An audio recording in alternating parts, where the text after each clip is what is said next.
we'll move on to album number 2, which is Inferno by Boards of Canada.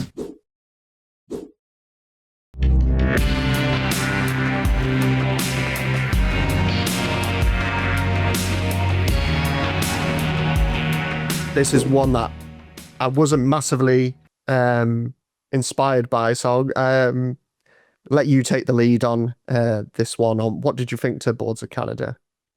Yeah, of course, it's similar vein to American football. With Boards of Canada, obviously I knew about Music Has the Right to Children, their debut in '98, which very much is the bread and butter, still is, of ambient electronic.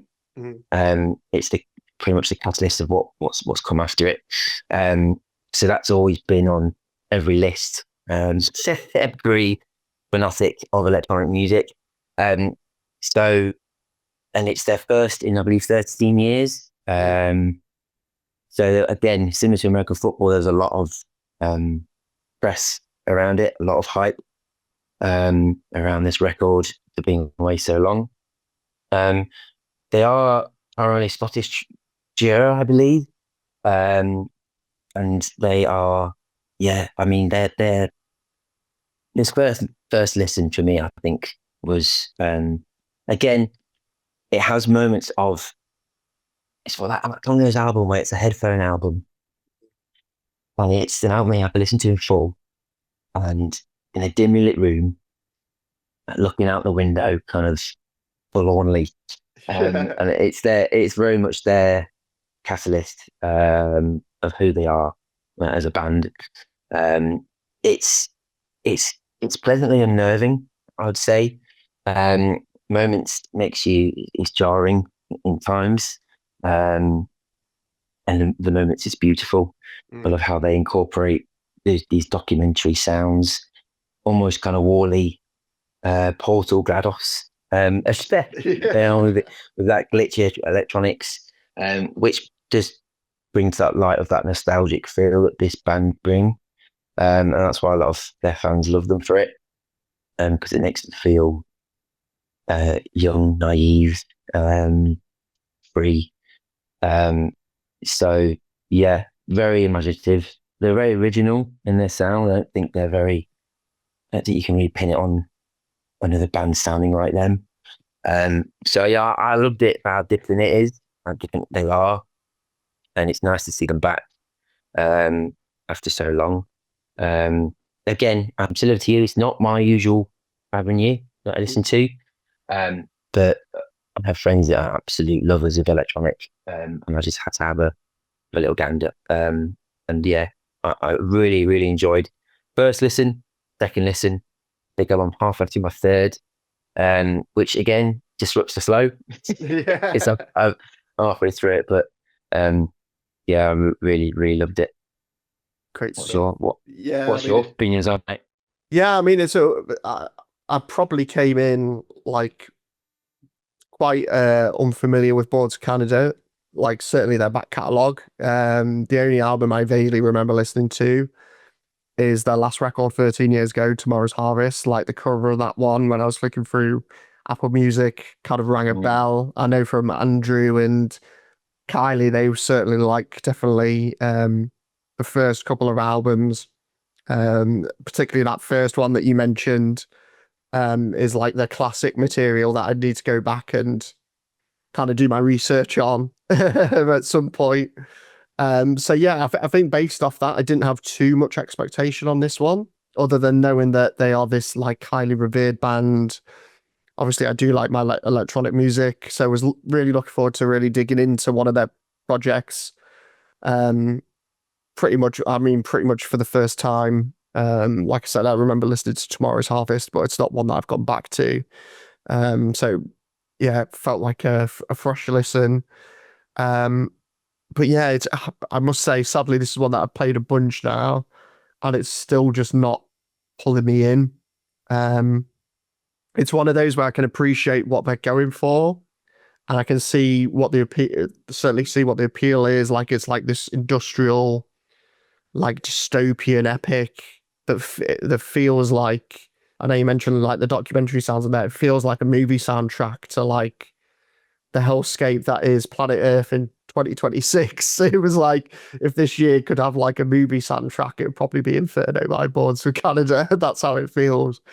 But yeah, I think the big thing for me is that it just never quite comes together. It feels quite convoluted and disjointed. Like the tracks don't really flow into each other, which might actually be like deliberate in the design, but it's almost like here's an idea, and then just when you think it's building into something, it moves on to something else entirely.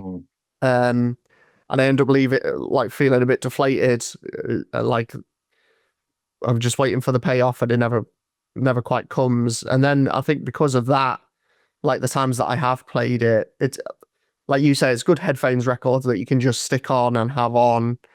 But the times where I am kind of trying to immerse myself in it and not have it on as just like background music, it quickly becomes a bit of a slog. And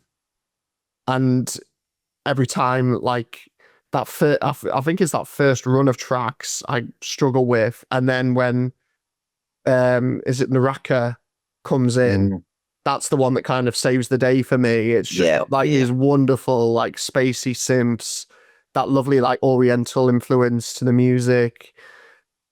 Easily one of the best moments on here for me. And there's a nice little run of tracks shortly after that song too, with like The Word Becomes Flesh, Into the Magic Land, Blood in the Labyrinth, Deep Time. Like that stretch, that's the part of the record where for me it does seem to have maybe some coherence and some more captivating ideas being put forward. Just yeah, some really atmospheric, nice guitars and sitar patterns like hitting your ears, amongst those like otherworldly like electronics and synths. But yeah, really those tracks are the high points for me. I think it's an album that I can quite happily, as I say, put on, had on in the background. But yeah, it does just quickly like fade into background noise or make me want to do something else whenever I'm trying to like focus in on it. But yeah, I really wanted it to be one of those electronic albums that just become like completely immersed in like the sonic world being painted. But it's just one of those that's not happened for me sadly yet. No, so I think the second half is, you're right, the second half is far stronger. But hey, Pitchfork coming for you now, Karl. That's it. Yeah. Pitchfork. How dare you? I mean, I mean, from what I've seen, I think it's been quite a divisive project. It is one of those that, fans and critics are completely spellbound by this album. And then I've seen other reviews where some people really can't stand it. I mean, I did see one on Album of the Year where they gave it like 3 out of 10, which it seems a little bit harsh. But yeah, I think it is a bit of a Marmite record, this one. And I think for me, I'm probably somewhere in the middle. I can appreciate what the band is aiming for, even if it doesn't, pull me in or interest me, and the execution doesn't quite pay off. But yeah, it is one that I can happily just have on in the background, and it's not going to offend me in any way. So yeah, I'd give it an okay. It's an okay album for me, and probably a great album for you. Yeah. Yeah, as any album that I can lose myself in, I'm a fan of. Yeah. So anything that takes me away from the mundane spreadsheets, somewhere else, I do have a tendency to like it more. Yeah. So I might be biased, but yeah. Great stuff.